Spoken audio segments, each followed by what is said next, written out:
প্রিয় ছাত্রছাত্রীরা, আজকে আমি তোমাদেরকে এই ভিডিওর মাধ্যমে ক্লাস 7-এর পরিবেশ বিজ্ঞানের যে সমস্ত প্রশ্নগুলো দেওয়া হয়েছে দ্বিতীয় পর্যায়ে মূল্যায়নের জন্য 2 নম্বর স্কুলের পেজ নম্বর 213, সেখানে যে সমস্ত প্রশ্নগুলো আছে সমস্ত প্রশ্নের উত্তর আমরা আলোচনা করবো আজকে এই ভিডিওর মাধ্যমে। তোমরা ভিডিওটা শুরু থেকে শেষ অবশ্যই দেখবে এবং চ্যানেল যদি নতুন হয়ে থাকে অবশ্যই তোমরা চ্যানেলটাকে সাবস্ক্রাইব করে রাখবে পরবর্তী যে স্কুলগুলো আছে সেগুলোর প্রশ্ন উত্তর পাওয়ার জন্য। এবং এর আগের যে স্কুলটা ছিল সেই স্কুলের প্রশ্ন উত্তর আমরা আলোচনা করে দিয়েছি, তোমরা প্লে লিস্ট থেকে পেয়ে যাবে, অবশ্যই সেই প্রশ্ন উত্তরগুলো তোমরা সেখান থেকে দেখে নিও। আজকে আমরা 2 নম্বর স্কুলের প্রশ্ন উত্তরগুলো আলোচনা করবো 213 নম্বর পেজের। তো প্রথম দেখো 2 নম্বর স্কুলে যে প্রশ্নগুলো আছে ফিজিক্যাল সায়েন্সের প্রশ্ন, 8টা প্রশ্ন দেওয়া আছে 1 নম্বর করে 8 নম্বর। একের দাগে বলা আছে সঠিক উত্তরটি নির্বাচন করো। একের দাগের একের প্রশ্ন, পদার্থ কোনটি স্বপ্রভ বস্তু?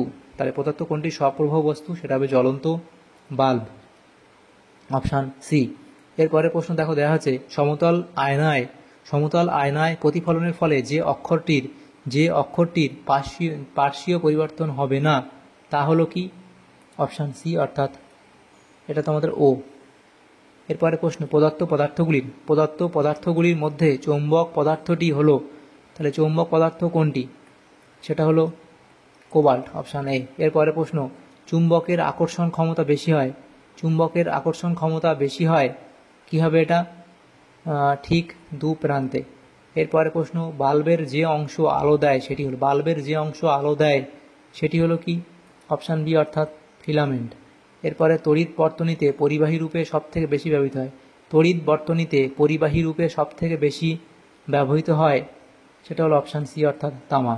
এরপরে প্রশ্ন বর্তমানে শক্তি চাহিদার বেশিরভাগটাই আসে কোথা থেকে আসে? এটা হবে জীবাশ্ম জ্বালানি থেকে। এরপরে কি প্রশ্ন একটি পরিবেশ বান্ধব বিদ্যুৎ শক্তির উৎস হলো, এখানে হবে তোমাদের জলবিদ্যুৎ। এরপরের প্রশ্ন দেখো দেওয়া আছে 2 দাগের প্রশ্ন, শূন্যস্থান পূরণ করো। 2 দাগের একের প্রশ্ন এক্স রশ্মি আবিষ্কার করেন বিজ্ঞানী রন্টোজেন। তাহলে বিজ্ঞানী রন্টোজেন।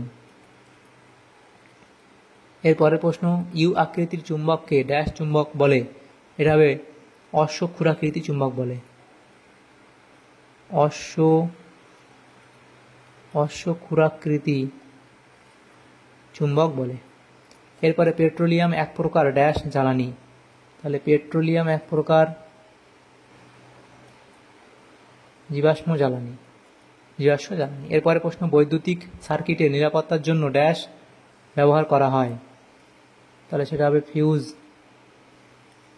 ফিউজ ব্যবহার করা হয়। 3 দাগের প্রশ্ন ঠিক বা ভুল নির্ণয় করো। প্রথম প্রশ্ন নিয়মিত প্রতিফলনের ফলে প্রতিবিম্ব গঠিত হয়, এটা হবে ঠিক। এরপরে প্রশ্ন একটি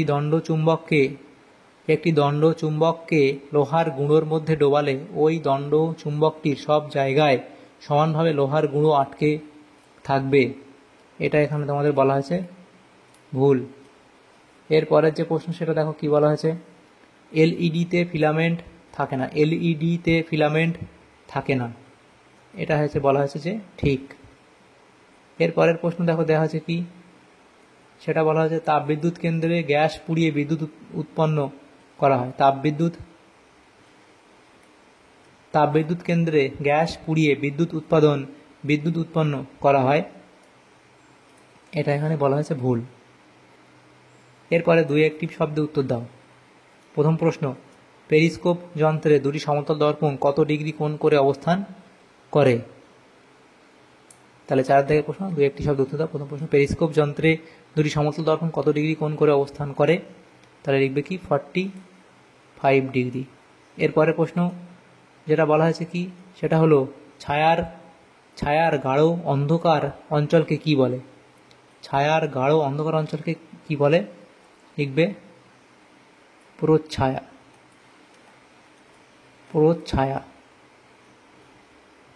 এরপরে প্রশ্ন আপাতন কোণ ও প্রতিফলন কোণের সমষ্টি 90 ডিগ্রি হলে প্রতিফলন কোণের মান কত?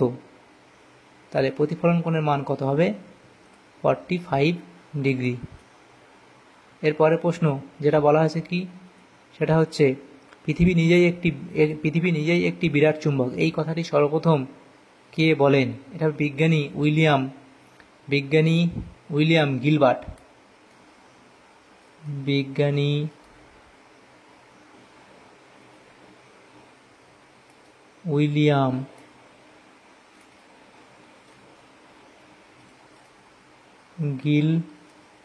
গিলবার্ট। এরপরে প্রশ্ন, তড়িতের সুপরিবাহী পদার্থের দুটি উদাহরণ দাও। তাহলে তড়িতের সুপরিবাহী পদার্থের উদাহরণ লিখবে লোহা, তামা, লোহা। এরপরে প্রশ্ন, তড়িৎ প্রবাহ বলতে কি বোঝায়? তো তড়িৎ প্রবাহ বলতে কি বোঝায়? তাহলে তড়িৎ প্রবাহ সম্পর্কে তোমরা লিখে দেবে। এরপরে প্রশ্ন, একটি তরল জীবাশ্মের জ্বালানির নাম লেখো। তাহলে পেট্রোল, ডিজেল, কেরোসিন লিখতে পারো। পেট্রোলিয়াম।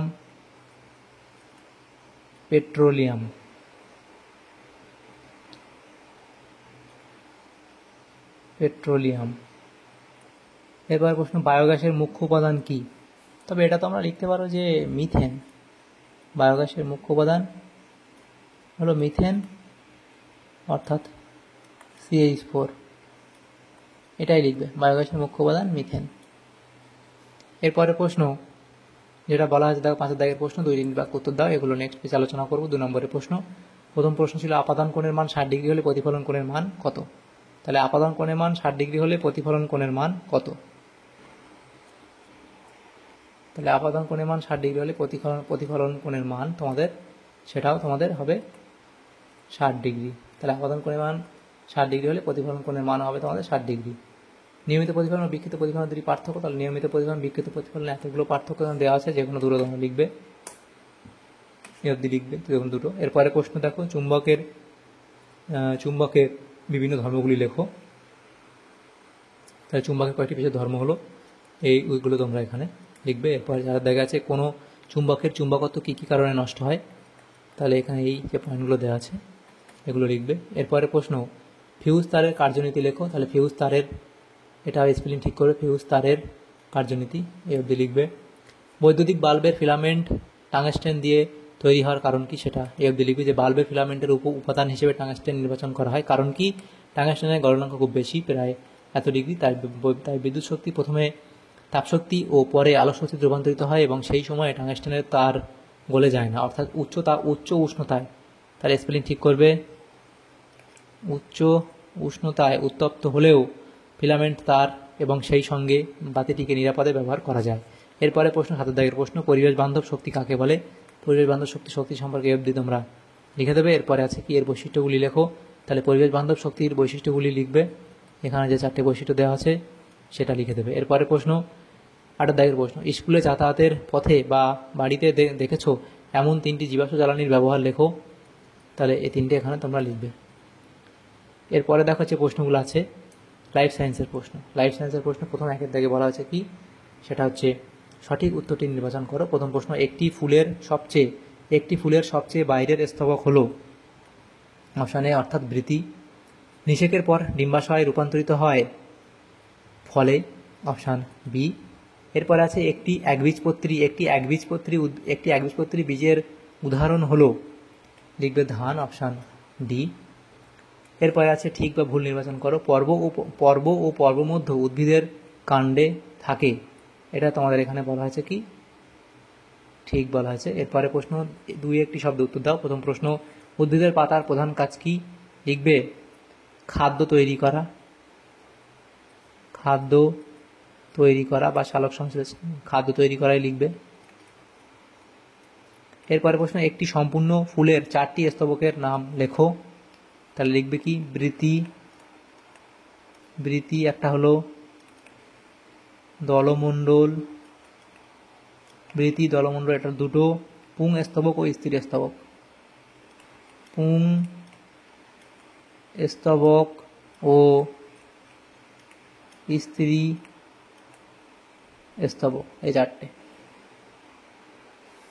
এরপরের প্রশ্নগুলো দেখো, 4 দাগের প্রশ্ন, 2-3টি বাক্য উত্তর দাও। নেক্সট পেজে আলোচনা করবো। দেখো প্রথম প্রশ্ন কি বলা হয়েছে, উদ্ভিদের মূল আমাদের রোজকার জীবনে কী কী কাজে লাগে। তাহলে আমাদের রোজকার জীবনে মূলের কাজ, খাদ্যের উৎস, ওষুধরূপে, মাটির উর্বরতা বৃদ্ধি, ভূমিক্ষয় রোধ, বন্যা ও ঝঞ্ঝা কমানো, এবধি লিখবে। স্বপরাগযোগ ও ইদার পরাগযোগ কাকে বলে? তাহলে স্বপরাগযোগ কাকে বলে এখান থেকে শুরু করে লিখবে, এবং ইদার পরাগযোগ কাকে বলে লিখবে, উদাহরণ দেবে। এরপরে প্রশ্ন, 3 দাগের প্রশ্ন, আমকে কেন সরল ফল বলা হয়? আমের গঠনে কয়টি অংশ দেখা যায়? তাহলে আমকে কেন সরল ফল বলা হয় লিখবে। আমের গঠনের আমের গঠনে দুটি অংশ দেখা যায়, একটা হচ্ছে পেরিকার্প বা ফলত্বক, আর এটি হচ্ছে বীজ। তাহলে এটা হলো। তাহলে দেখো আমাদের এখানে এই সমস্ত প্রশ্নগুলি ছিল 2 নম্বর ক্লাস 7-এর পরিবেশ ও বিজ্ঞানের যে প্রশ্নগুলো ছিল 2 নম্বর স্কুলের, সেগুলো আমরা আলোচনা করলাম আজকে এই ভিডিওর মাধ্যমে সমস্ত প্রশ্নের উত্তর। তোমাদের যদি সামান্যতম উপকার এসে থাকে ভিডিওটা অবশ্যই লাইক করবে আর বেশি বেশি করে বন্ধুদের সাথে শেয়ার করবে। আর তোমরা যদি চ্যানেল নতুন হয়ে থাকে অবশ্যই তোমার চ্যানেলটাকে সাবস্ক্রাইব করে রাখবে। Thank you, thanks for watching.